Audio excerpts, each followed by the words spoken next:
Now, in some cases, maybe you could be the gatekeeper. I have an example. We have a guy that we supported at our agency that when he first moved to Pittsburgh with his family, he has cerebral palsy. When he moved to Pittsburgh with his family, his mother called the agency to get him hooked up with our agency, right? Because if you come to a community and you have somebody with a disability, you call the Ghostbusters. So she called our agency, and she said, you know, we just moved into town. I know that you guys provide services to people with cerebral palsy. Would you, my son has cerebral palsy. I'd like to bring him down and see your program. So I said to her, I said, well, Ms. McDowell, I said, you know, let's get together and meet, and we'll see if maybe, there's something we could do or not. I'm not sure, but let's get together. So she said, well, I want to come down and see the program. I said, well, let's first meet. And then, because most of what we do you can't see, because it's building community, we're out in the community. So we set a time to meet, and while we're sitting there, I'm getting to meet her son, Bill, and as I'm talking to Bill, Mrs. McDowell is answering all the questions. And so I had to get rid of her in order to get to know Bill a little better and his perspective. His mom had a perspective about him, and that's great. But I really wanted to know who Bill was. So we got rid of his mother, and I got to meet Bill, and I met a guy who, like, unbelievably, a baseball fanatic, and he knows more about baseball than any person I've ever met, which also happens to be a passion of mine. I love baseball too. And at the time, I was actually coaching Little League, because my kids were little and playing in the Little League. So in the course of our conversation, I said to Bill, I said, well, you know so much about baseball. Would you be interested in being, coach with me? And he said, is that your program? I said, no, it's not my program. I just want you to come and coach with me. I do that as a civilian. It's just something I do in the community. So I bring Bill to our first practice. Bill uses 2 Lofstrom crutches. And so when he ambulates, he's sort of, leaning on the crutches where he's holding on to, and there's a cuff, that comes around your forearm. So we come to the baseball field, and we're coming up to where all the families are, and this is a T-ball, right? So these are just the little peanuts. And of course their moms are there, with them. We're coming into the field, and the moms see Bill coming in with me. And I can see them, their eyes go wide, and see Bill's crutches. So we come up, and they'd never seen a guy like Bill at the Little League field, ever, right? So the kids loved that. The kids came up, can I see that crutch? They wanted to, they held it up like it was a gun. The kids had no problem with the crutches, but the parents were really nervous. So the postscript of the story is this. Because the kids loved Bill's crutches so much, I was able to strategically use him as a third base coach. Because when the kids would get to first base, they have a attention span like a gnat, right? So the minute they get to first base, they're looking at the dirt, they're chasing butterflies, with their zippers. So I had to find a way to keep the kids attentive. So the first base coach would tell them, look at Bill, watch Bill's crutch, right? And so Bill would hold his crutch up, right? And then when he swings that crutch, you run to second base.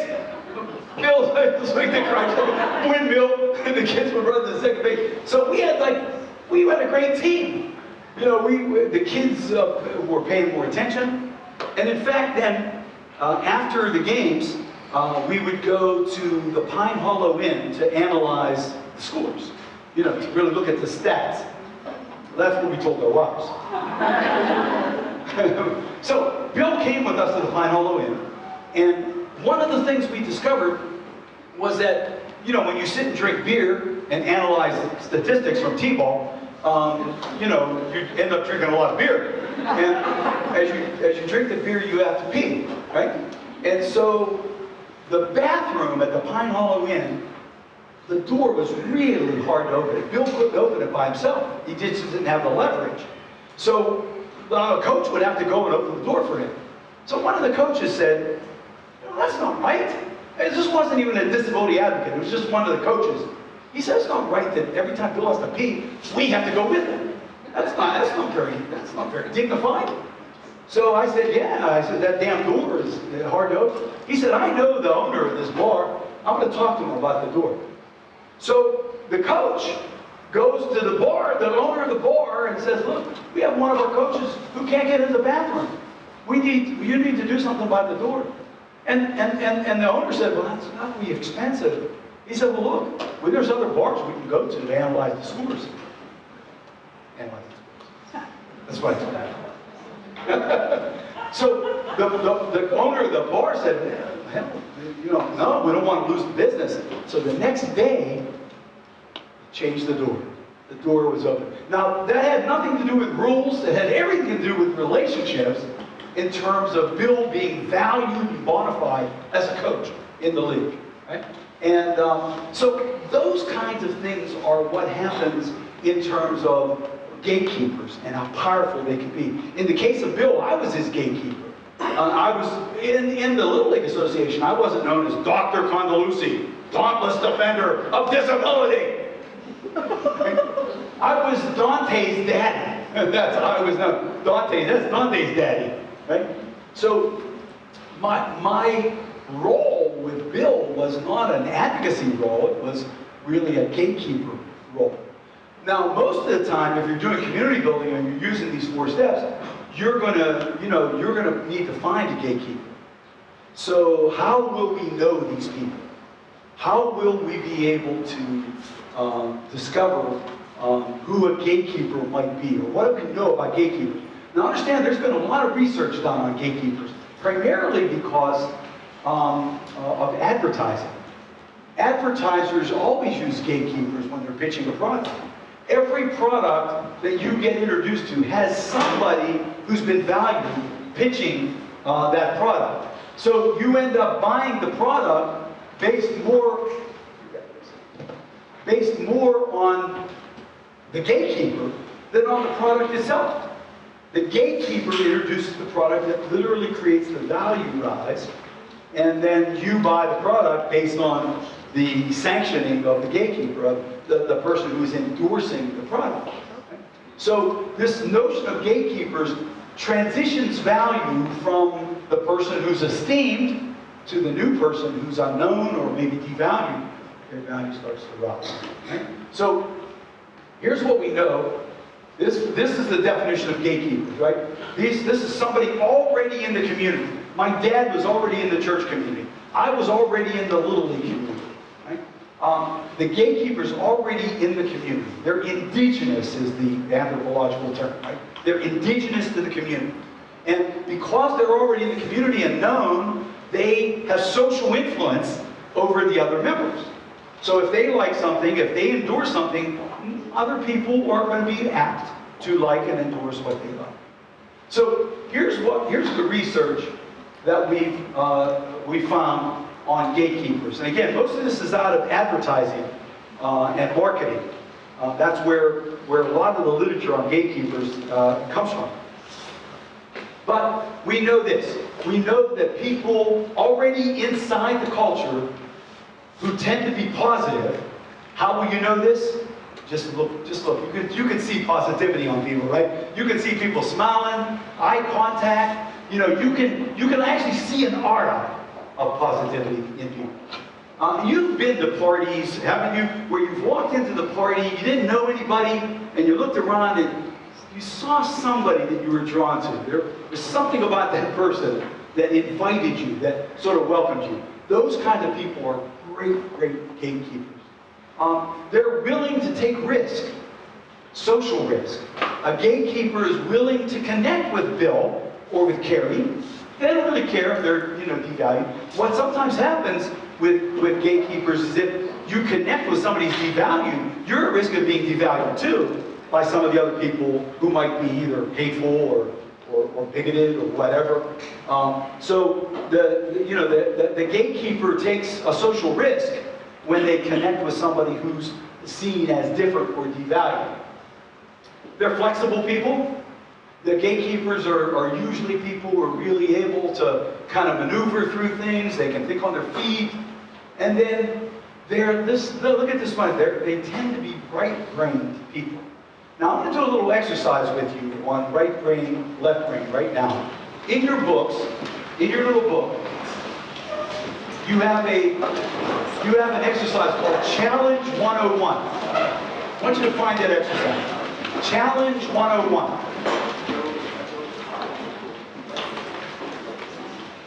Now, this little exercise is just 10 quick questions. And on each of the questions, there is answer A or B.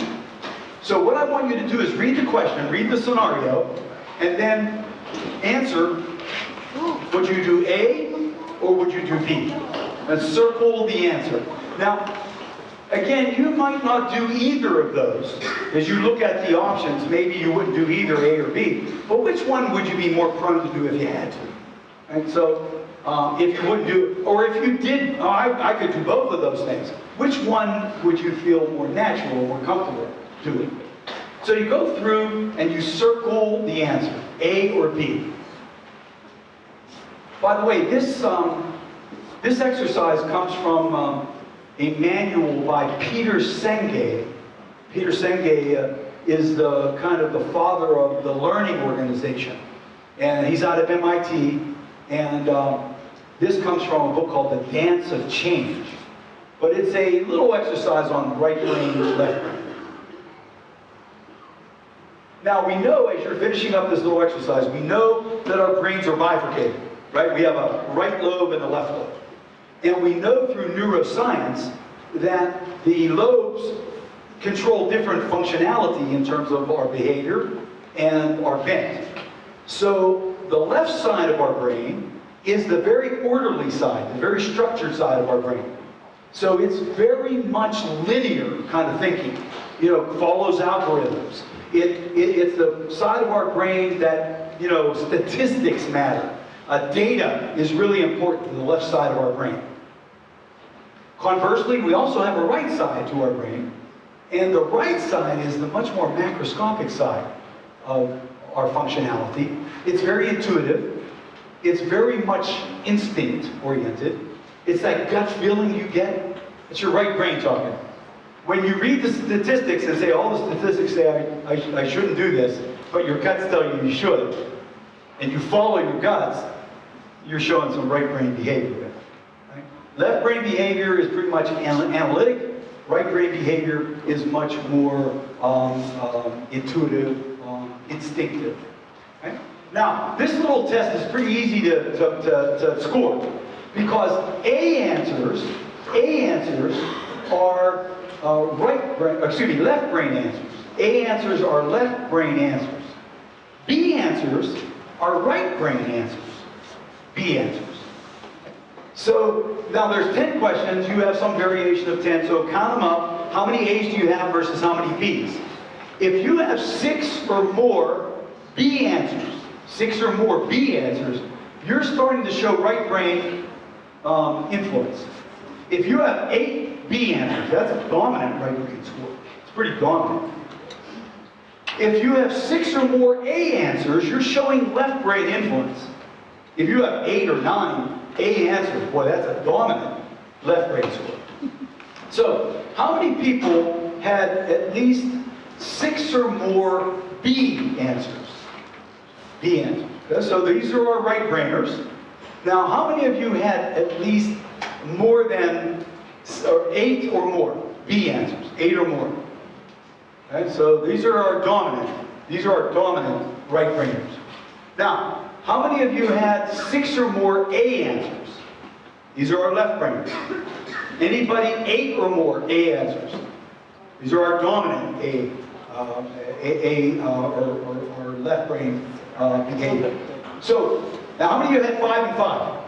Okay? So, that's called balanced brain, right? That's sort of a middle brain kind of functionality. The left or the right don't necessarily influence you. You're pretty balanced. Now, as a change agent, by the way, we teach this a lot in our school of social work, because if we're not trying to organize people or manage people in the community, we know that some people will be right brain, some people will be left brain, some people will be middle brain. So every time we frame an issue for the community. We try to frame it with lexicon that appeals to both right brain as well as left brain. Today in this presentation, I mixed up right brain and left brain stuff for you. I showed you some statistics, right, on how many people are unemployed, how many people own homes. Boy, you left brainers got really excited when you saw the stats. You said, yeah, man, because that was speaking to you. And then I told some stories for you right brainers. I told the story of my cousin Carrie, the story of Bar Hill, the story of Bill McDowell. That really appeals to you right brainers, right? So if you're trying to influence an audience, whoever that audience might be, you've got to really be able to make sure you have both left brain and right brain information that makes your case, whatever your case might be. Now, I'm trying to make the case today with you on macro change, on community building. And I'm using statistics, and I'm using stories. Statistics and stories in order to make that case. To try to seduce you into wanting to know more and being willing to consider macro change. Let's do one more test on gatekeepers. And this is the second test. It's called personality measure. Personality measure. Okay. So this little test is essentially. Let's see what else I have. So this little test, it gives you 7 questions with a range of 1 through 8. That's a Likert scale. We call that a Likert scale. So I want you to look at the trigger question. See, the first one says, are you casual about appointments? If you're never casual about an appointment, that you're at that appointment on the mark, then you put down a 1. If you're, you could care less, I'm just a meeting, what the hell, then you put it in. It's like my wife is so anal about this, like she wants to be 15 minutes early for like every appointment. It makes me crazy. So, analyze yourself here. Take a look at each of these questions. Plot yourself on that Likert scale.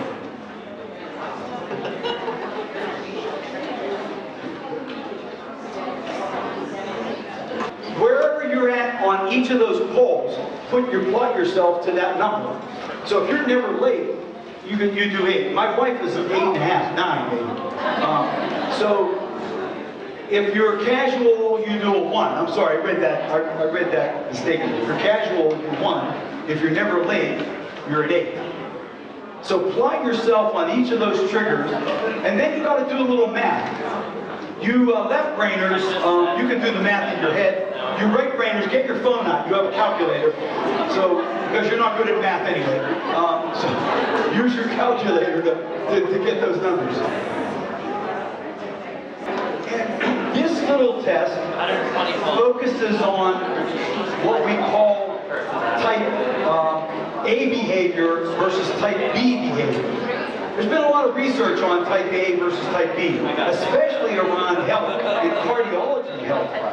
Right? So we know that in our culture, in Western society, and certainly in North America, a lot of our culture tips toward A, right, to the A side. Some of you might even be A pluses.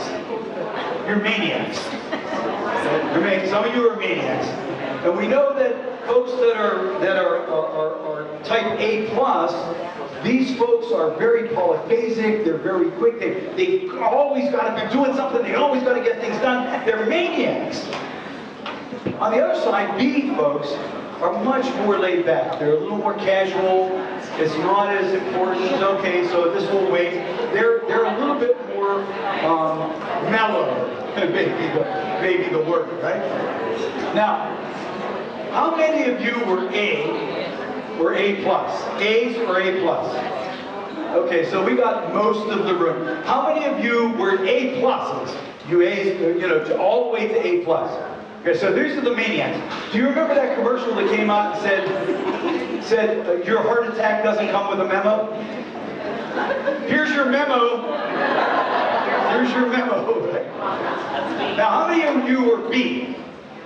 Okay, so here's our mellow guys, right? Yeah. Now, how many are B plus?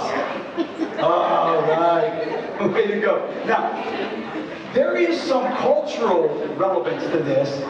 I do a lot of work in Australia, and when I'm in Australia and I do tests like this, I discover that the majority of people are B, because the Australians, in a cultural way, are a little bit more laid back. They're not as driven as those of us in North America are. They're just much more mellow.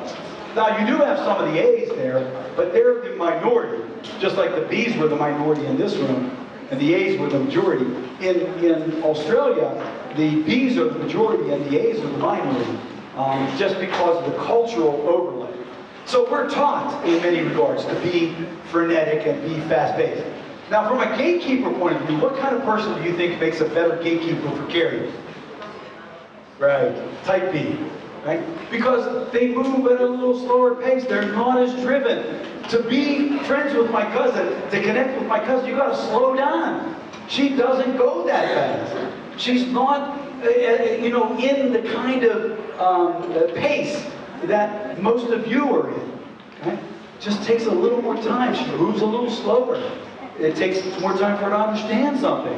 Right? So the best gatekeeper for folks are people that are B, personality, and people that are right brain in terms of brain dominance. Those kinds of people are best. Now, obviously, when you're looking for a gatekeeper, if you're doing some community building, you can't give people tests in order to determine who's the best person for me to reach out to be, the gatekeeper for Bill McDowell.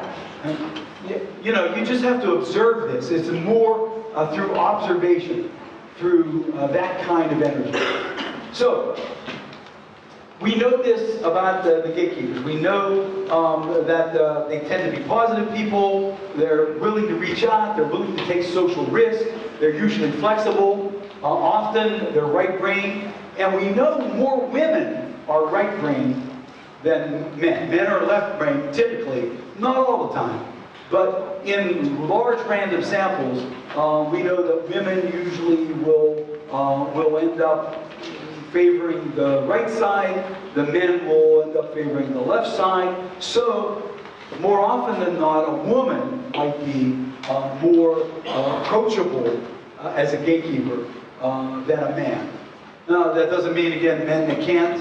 We have a lot of wonderful, loving men right in this room. You can see the love exuding from them. I see the love exuding from you. So, it's getting late. I'm getting tired. So, let me go back to this. Because what I want to do is talk a little bit now about strategy. Those are the 4 steps. And I want to really talk about how you might manage or manipulate this in your agency. What you might do. And I'm going to give you some examples of things that have been done in other agencies and organizations using this model. So, the first example that I want to give, and some of the guys approached me during lunch and said, we work with behavioral situations and this all sounds great, but some of the guys that we support, the behaviors are erratic and can really, would really be difficult for a culture to accept them or to appreciate them. What can we do with this? So here's the recommendation there. Some organizations that work primarily in mental health issues take these 4 steps, but they use them starting with this one. Oops. Starting with this one instead of starting here. They start here. And what they do is the organization will recruit volunteers. They'll put out a call for people. We're looking for volunteers. We're looking for some people who are willing to work with the Mental Health Association. If you're interested, please give a call or respond to this email or come to a meeting. Right? So when the volunteer comes, now you're all, at the very beginning, you're sort of starting by finding a gatekeeper in the very first step, right? And then once that person signs on, the organization does 2 different things. the first thing they do is they do a little bit of an overview about mental health, right? What can happen? How do you defuse the situation? What kinds of ways might you intervene if you're with somebody and something happens and that person loses it or melts down or whatever the case might be? So it's like mental health 101. They help the volunteer understand mental health 101. They also do diligence around any sanctioning that might need to happen for the volunteer. You know, clearances, you know, other kinds of things that sometimes we need to get for volunteers who work with our agencies. And then they do a cultural profile on the volunteer. So if Al Condeluci volunteers for the Mental Health Association, they'll run me through a Mental Health 101 class. I learn a little bit about erratic behavior and how to deal with it. And then they'll do a cultural profile. Al, what do you like? What are you doing in the community? What are you involved in? Well, I'm in the Golf League. You know, I'm in the Poetry Society. I'm a member of the Reading Club at Barnes & Noble. I'm this, I'm that, right? The things that I do. I'm a member of Mother Sarah's Church. I'm active there. I list all the things that I'm active in. And then they match me with one of their clients, right? They automatically already have the gatekeeper. The gatekeeper gets matched with somebody who likes reading or likes, you know, jazz music or likes poetry, you know, and they match them with me. And they know I'm going to be going to the Poetry Society meeting anyway. So they say, can you take Jim with you when you go? They sort of manage it, manipulate it a little bit. It doesn't happen organically, it happens strategically. So they start by identifying the gatekeeper and then working back from that, so that they can do the matching and then turn those folks loose into the community. So that now Al's going to go to the Poetry Society anyway, he just takes Jim with him as a part of his volunteer, you know, responsibility in working with the Mental Health Association.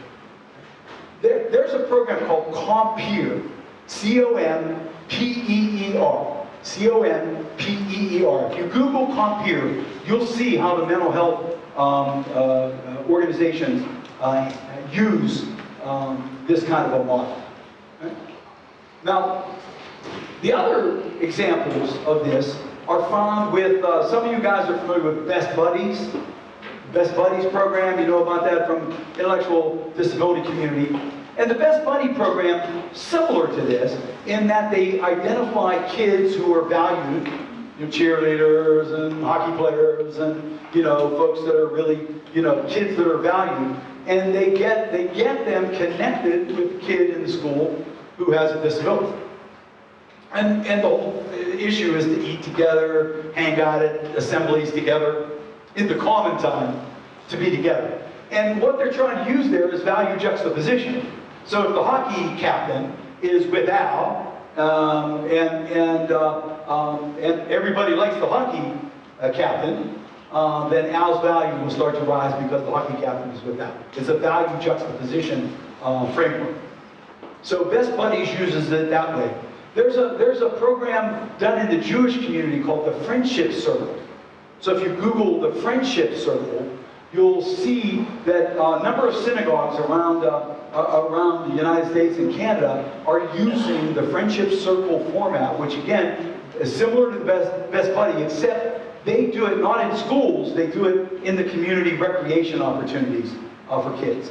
So they pair a kid who's valued with a kid who might be devalued, and they have those kids kind of go out and do the things that kids do, Chuck E. Cheese or here or there or wherever.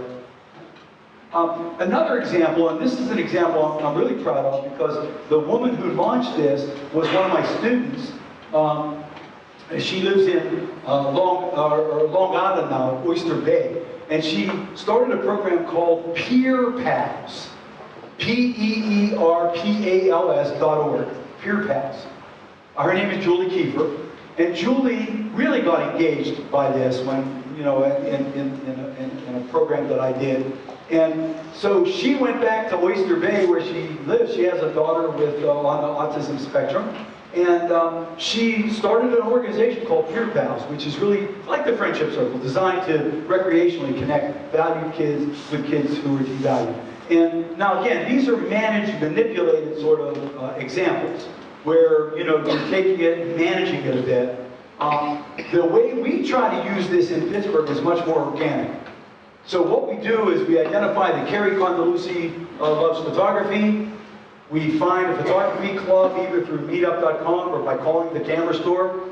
We go and observe that culture to see if we can identify a gatekeeper.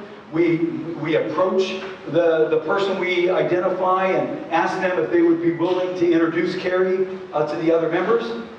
And then we just sort of back up and watch it unfold. Now we also, and this gets back to the question we had a while back, we also make sure that we provide attendance support for folks who have significant functional needs. So we don't expect the gatekeeper to wipe somebody's butt. We don't expect the gatekeeper to feed somebody. We don't expect the gatekeeper to give medicine. Right? We have staff who do that.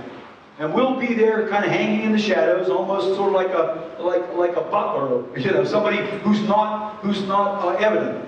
And then we'll provide that support to our, you know, the person with the disability, not expecting the gatekeeper or members of the culture to do it yet. But here's what we've been discovering as we've been doing this. Our staff member will be there to provide some support, but sooner or later, as the person becomes more viable in the culture, people in the culture take over. So look, you don't have to be here. I can feed Carrie. It's no big deal. You know, I'll be happy to do that. Or no, I'll take her to the bathroom. That's no big issue. You don't have to have somebody here for that. When that happens, the organic elements of the culture begin to take over. Right? Now that doesn't mean that we don't have important work to do, and it doesn't mean that we're trying to turn this all over to natural supports. That's never going to happen, at least not at this time. It means that our role changes, our roles change a bit, but people are still going to need supports. They're still going to need some things available to them that the culture may just not be ready to offer. And that's okay. We should be flexible enough to make those things available as the persons get connected and get engaged in that culture. Okay? So that's the process, the four-step process, and how it works. It can work organically, it can work in a more managed way, it can be manipulated. You can use one part of it or another part. You can start at the bottom and work up. You can start at the top and work down. But at least offers some template of action, of something that we can do, that we may not have been doing previously. Right? So it gives us some start point to think more macroscopically. And we know that when Carrie gets into the camera club, right? Let me tell you the story of Carrie just to illustrate this. So you know, this is years ago. We discovered Carrie obviously loved photography.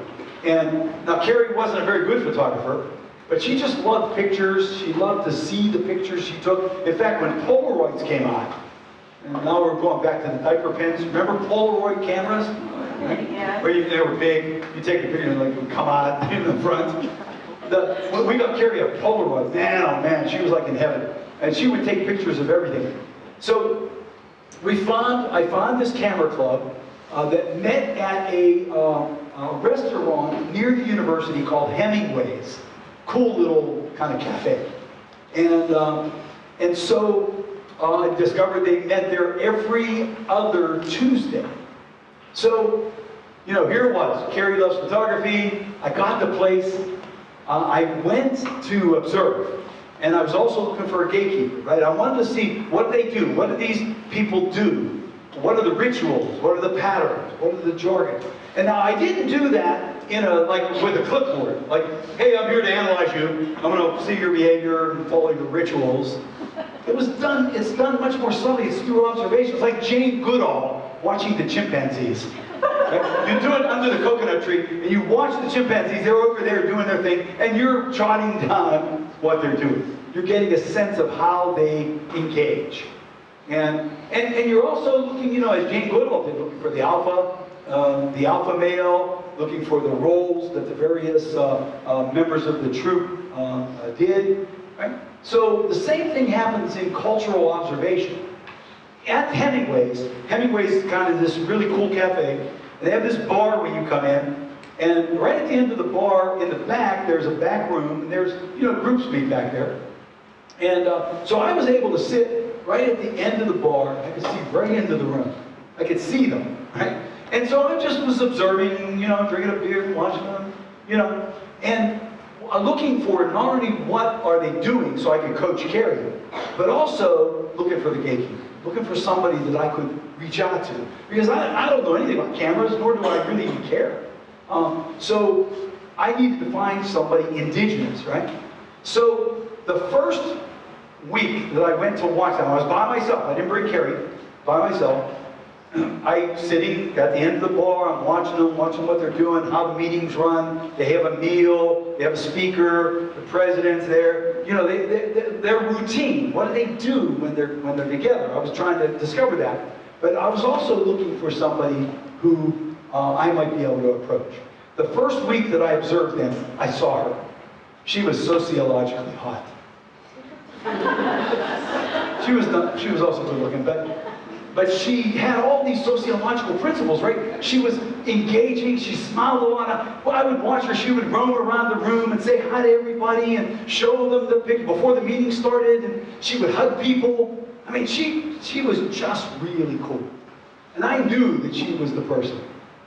And so the second time I went by myself, the second Tuesday, watching them, I was convinced she's the one. I know it sounds creepy. Here's what I did. She came out, the restrooms are outside from where the meeting rooms are. So she came out to the restroom, and I sort of casually went over by the restroom and waited. I didn't go in. Donald Trump would have done that. I waited, and when she came out, I said, excuse me, is that a camera club you guys have back there? Now, I'm a Eucharistic minister, so I absolve you of any lying that you do in the purpose of building community. So she said, yeah. She said, are you a photographer? I said, no, boy, I don't know anything about photography, but you guys are having a great time back there. And I said, my cousin loves photography, but she's never been a member of a club like this. How do you become a member? And she said, oh, man, people see stuff we have in the paper, and people bring friends or they meet new people. I said, well, my cousin has Down syndrome. Would you mind if I brought her over to introduce her to the other members? I didn't say, would you mind introducing her, and oh, by the way, here's some rubber gloves in case you have to help her in the bathroom when she pees. And by the way, she has some medicine. She has to take the medicine because she has seizure disorder. So the medicine has to be dispensed at precisely the right time. And last but not least, sometimes she might have difficulty with her cleft palate in chewing food, and you might have to know the Heimlich maneuver. Are you ready? Don't you want to be her friend? Reach out! All I said was, will you introduce her? I'll do all that other stuff. I didn't tell her about any of that other stuff. It wasn't relevant for her to know that Carrie might need the Heimlich maneuver. He needs medicine at a certain time because of seizure disorder, and that she needs help in the bathroom. It wasn't relevant to the conversation. It was just, will you introduce her? And guess what? She said, yes. I knew she would say yes. I had stalked her and profiled her. I knew she was going to go for it. And if she didn't, I would have just said, okay, thank you very much, and I would have just kind of gone back to person number 2. So here's the postscript to the story. I got it all set up. I am really revved up and fired up, and this is making sense, and I'm writing about it, and it's exciting. And so I go home, and I stop at Carrie. Carrie had a little apartment. I stopped at her place, and I said, Carrie, you won't believe it. I found a camera club. It's fantastic people. Are you interested in going? I'll take you next week. Guess what she said? No. I said, Carrie. Honey, you'll love this. Don't you want to go? She didn't want to go. And I don't blame her. Would you want to go? How many of you want to go on blind dates or any of the other kinds of things that your friends fix you up on? I mean, We don't want to, you know, we're used to our comfort zones. Going to a new place is a new experience. It takes us out of our comfort zone. And Carrie has a comfort zone too, so do you. So finally, I twisted her arm. I said, look, Carrie, if you don't like this, we'll leave. We'll leave immediately. If you're uncomfortable or unhappy, we have to eat anyway, so let's just go. We'll go together. I'll be there with you. It's not a big deal. If you don't like it, we're out of it. So she finally, you know, said, okay. Right? So I took her. And this was 2 weeks later. And we arrive at Hemingway's, and fashionably late, which, you know, in my personality inventory is exactly where I'm at. And so we go back to the back room. The club members are there, and this woman, her name was Joan. She was there, and I stood in the doorway and I saw her and I waved, and she came, you know, like buzzing over. She said, "Al, great to see you. Is this your cousin?" I said, "Yeah." She didn't miss a beat. She said, "Carrie, nice to meet you, honey. Come on." She didn't see the pin. Right? She didn't see Carrie's pin. She just took Carrie and they went into the room, and I just sort of stood in the doorway to watch what was happening, watching the other members of the tribe, right? And I could see some of them sitting and going like this. "Oh, Joan's with a new member. Oh, I never saw that woman before." Then I saw some of the other people going like this. That's a really type of saint. Oh my God, that woman looks retarded. I don't know if this is a good idea. What if something happens to her? This is not a good idea. I could see them too. And then I could see the people in the middle like, they weren't sure, right? And all we need is some of those people. That's all we need, a critical mass of people to get the culture to begin to shift, to open up, to broaden, to invite, to welcome. And Carrie was involved in that club for a number of years. Some people in the club never ever talked to her, all the while she was there. But other people embraced her. And Carrie ended up going to, you know, bridal showers and, you know, and doing this and doing that with these friends of hers as they began to build those relationships. Did it make Carrie's life totally, totally different? No. But it created another part. The biggest thing that it did, I believe, was that it changed the mindset of the other members of the club. Right? Carrie felt valued and esteemed, and she felt welcome. But the other members of the club began to see Carrie and Down syndrome differently than they might have previously thought. So this construct is not perfect. There's weaknesses to it. It's like any other kinds of in vivo studies, you can't control the variables. That's why we like to keep people in a micro environment, because we can control the variables. It's a laboratory. We can control the variables of a shelter workshop. But when people go in vivo, when they go into the community, we can't control those variables. So it's risky. Can things go wrong? Yeah, they can. Can somebody get hurt or taken advantage of? Yeah, that's possible. But guess what?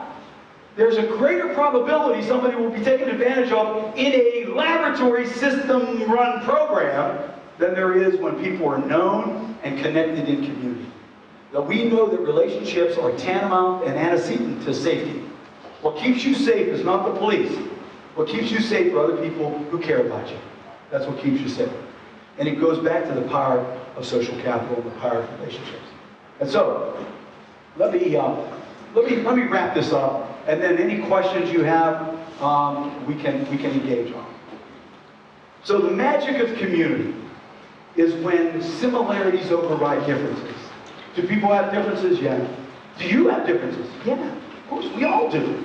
That all of us have things about us that we feel good about and fantastic, and things about us that we're embarrassed by. We have that shadow side. All of us do. That shadow side comes out sometimes in your, safest places when you recognize what that shadow side is. Right? But what we know is when similarities align, differences matter less. And so, he would be a leader. Let him first become a bridge. What I want to sort of end with is a poem. Right? And, you know, when was the last time an Italian guy read you a poem?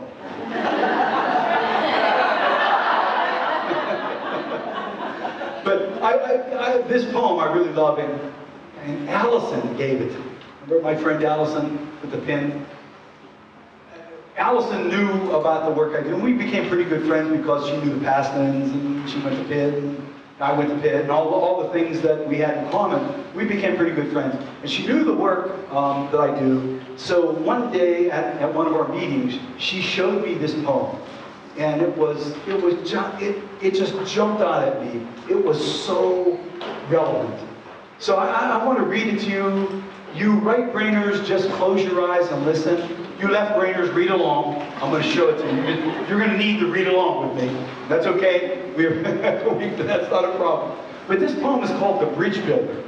And we've been talking about bridging all day, right? Bridging social capital. Bridges lead to other people. So this poem goes like this. An old man going a lone highway came at the evening cold and gray to a chasm deep and wide. The old man crossed in the twilight dim. That sullen stream held no fear for him. But he turned when safe on the other side, and he built a bridge to span the tide. Old man, said a fellow pilgrim dear, you're wasting your time with building here. You never again will pass this way. Your journey will end at the close of this day. You've crossed this chasm deep and wide. Why are you building this bridge at even tide? The builder lifted his old gray head. Good friend, in the way that I've come, he said, there follows after me this day a youth whose feet must pass this way. This stream which has been nothing to me, to the fair-haired youth might a pitfall be. And yes, he too must cross in the twilight dim. Good friend, I'm building this bridge for him. This poem is so beautiful. To me, it's a metaphor for life. It's a metaphor about life, right? That every one of us in this room have faced chasms. And we've had ups and downs in our lives. And we've gotten through the chasms, right? And so here we are today, as we gather at this conference. And you have gone through most of the chasms, and here you are on the other side. You have a house. You have a job. You have a ride. You have friends. You thought about some of those really important friends today. So is your life perfect? No. But is your life good? Yes. For most of us, that's the case. Most of us would report that our lives are pretty good. We're pretty blessed people. We're pretty lucky people, right? So now what's next? Right? More stuff for you. And so the builder builds a bridge back to where he came from. And the pilgrim thinks he's crazy. The pilgrim said, why are you building the bridge? You don't want to go back there. There's loneliness back there. There's isolation. There's unemployment back there. You don't want to go back there. Why would you ever build the bridge? The builder said, I'm not building this bridge for me to go back. I'm building this bridge so Carrie Condeluci and so Dominic and so Mr. Condeluci can come across a little bit easier. Because that chasm might just be a little bit too challenging for them. The beauty of this poem is that it begins to suggest to us what is the purpose of our lives, right? And how do we want to be remembered? I teach a human relations class at the University of Pittsburgh, and it's with graduate students. And the very first thing I have them do, the very first day of class, is to write their eulogy. Write their own eulogy. And the students balk at that. They say, oh, Dr. Condeluci, this is so stupid. I don't want to think about dying. I'm young, I'm vibrant. I said, no, I don't want you to think about your death today. I want you to think about dying 90 years from now. When you're long into your world. What if you die and you're 90 years old and you die? What are people going to remember about you? What do you want them to say about you? All of us are going to have a eulogy at some point in our lives. I hope for many of us it's years and years from now, but it's going to happen. And the eulogy is going to be like 5 minutes, if that, to summarize your life. What do you want people to say? And so my students write these eulogies and they turn them in. And they're predictable, right? The eulogies are, Al Condeluci lived a great life, he was a wonderful husband, he was a, great dad, and he'd give his shirt off his back, he cared about people, he worked in human services, he was really, really dedicated to his family and to his community. And so I'll get those kinds of eulogies back from the kids. And what I do is, you can't grade this stuff, right? So I just go through it and I underline every relationship word. Right? Every relationship word. And then I keep the eulogies until the last day of class. I laminate them and I hand them back to the students. And I say, everybody got an A. Everybody gets an A. It's no big deal. This is not about a grade. It's about how do you want to live your life. And if you just keep this eulogy on your refrigerator, on your desk, keep it in front of you, and live your life like this, you'll live a great life. You already know what to do to live a better life, to live a good life, to live a life where you remember. My last point about this comes from a story that happened with my dad. I mentioned my dad had Parkinson's, and his Parkinson's is pretty aggressive, and toward the last year or so of his life, he needed total care. And so we circled the wagons, take care of Dad. And so my brother Dave and I ended up doing personal care for Dad.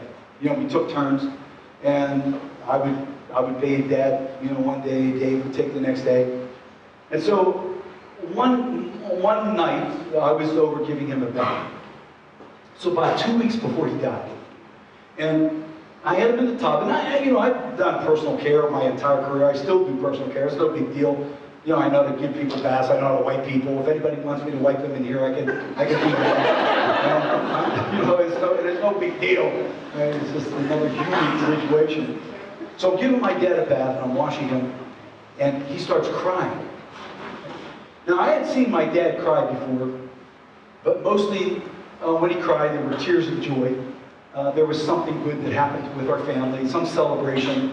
My dad was a very demonstrative, emotional man. But these were different tears. I hadn't seen these kind of tears before, and I didn't know how to handle it. So I said, Dad, no crying in the bathtub. We don't cry in the bathtub. What are you doing? No crying here.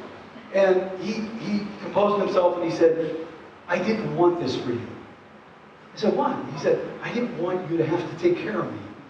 He said, I should take care of you.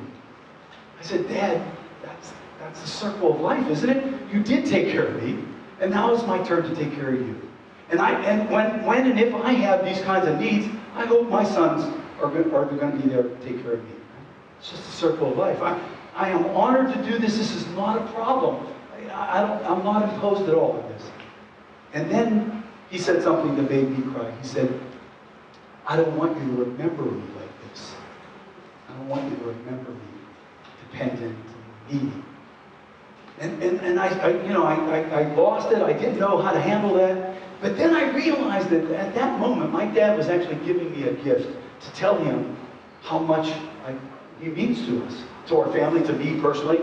And so we had a moment. I told him how much we loved him, what a guide he's been for me, a champion in my own career, in my own life, how I relished the time that we were together. So we hugged, we kissed, and 2 weeks later, when he died, I did his eulogy. And I told this story to the congregation. How we want to be remembered, we're scripting that right now. And so for most of us, we came here today as agency representatives, and having some kind of a professional responsibility. But in the end, it really is more about our humanity, right? About creating a community, about living a life that really values everyone and that recognizes that all lives matter and that all people have something to offer. And at the end of the road, we want to be able to say, we help change the world. We help make the world better. And so, Gandhi said, right, so powerfully, we must become the change we hope to create. If we want a community that values and welcomes people, that's not bigoted, that's not hateful, then that's the life that we've got to live. And so, Here's a cartoon, my last cartoon. I love this. Look at this cartoon. Look at these spiders. They have this thing called a web. It catches flies, but these spiders, they raise their vision up. They think they can catch a kid. And if we pull this off, we'll eat like kings. Don't you love the optimism of these spiders? They're trying. They're trying to go further. And that's what we have to do. Are we going to be able to create a community where everybody's going to love one another? I don't know. But damn it, I want to try. I want to try to reach. Our reach has to be at least beyond what our current grasp is. That what we have now is not enough. What we have now is broken. What we need to do is now create opportunities for Carrie to take her rightful place in that community. And you have tools to be able to do that. So here's my last quote. With garbage truck drivers, African-American drivers who were paid marginally less than the white drivers. And so Dr. King went down to Birmingham to support these drivers. And while he was there, they were doing their protest. They came to lunchtime. They were hungry, so Dr. King went into a restaurant in Birmingham to get some sandwiches for the strikers. And while he was in the restaurant, he walked in the restaurant, by the way, had a sign that said, "No coloreds allowed." There was racial discrimination, Jim Crow laws. No black folk were allowed in this restaurant. Dr. King went in and he asked to order some sandwiches, and the guy who owned the shop said, "Look, you gotta leave. You can't come in here. You're not welcome here." Dr. King said, "Look, I don't want to eat here. I just want to buy some sandwiches. We'll eat them outside. I have money. I can pay." And he said, "You got to leave." Dr. King says, I want some sandwiches. And so the guy said, "I'm calling the police." He called the police. Dr. King was arrested for breaking the law. And he was sentenced to 6 months in the Birmingham jail. And while he was in the Birmingham jail, he wrote an incredible essay called Notes from Our Birmingham Jail. This little passage is just a small piece of that essay. But I love this passage because it captures everything we've tried to talk about today. Dr. King said, "In a new sense, all life is interrelated. All persons are caught in an inescapable network of mutuality tied to a single garment of destiny. Whatever affects one of us directly affects all of us indirectly. I can never be what I ought to be, and you can never be what you ought to be until I am what I ought to be." This is the interrelated structure of reality. What this quote says to me is that Carrie Condeluci is not your client.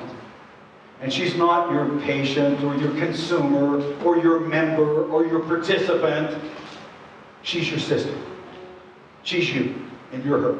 And if she gets devalued, if she doesn't have an opportunity to be celebrated, then you're at risk too. That we are interdependent creatures. We're woven together in a single network of mutuality, like Dr. King says. And so, I want to just conclude by thanking you for taking some time from your incredible schedules to think. Maybe there's some things here that could be helpful, maybe not. Maybe you can use some of this, maybe you'll choose not to. That I can't control that. But all I can control is my humble thanks to you for taking time to think, to look at, to consider some new ways. I want to thank Anna and her organization, the Planning Committee, for pulling this together, both on behalf of Michael Smell and myself. That you guys are the stepstone to changing the world. Now all we got to do is go out and do it. So thank you very much. God bless you guys.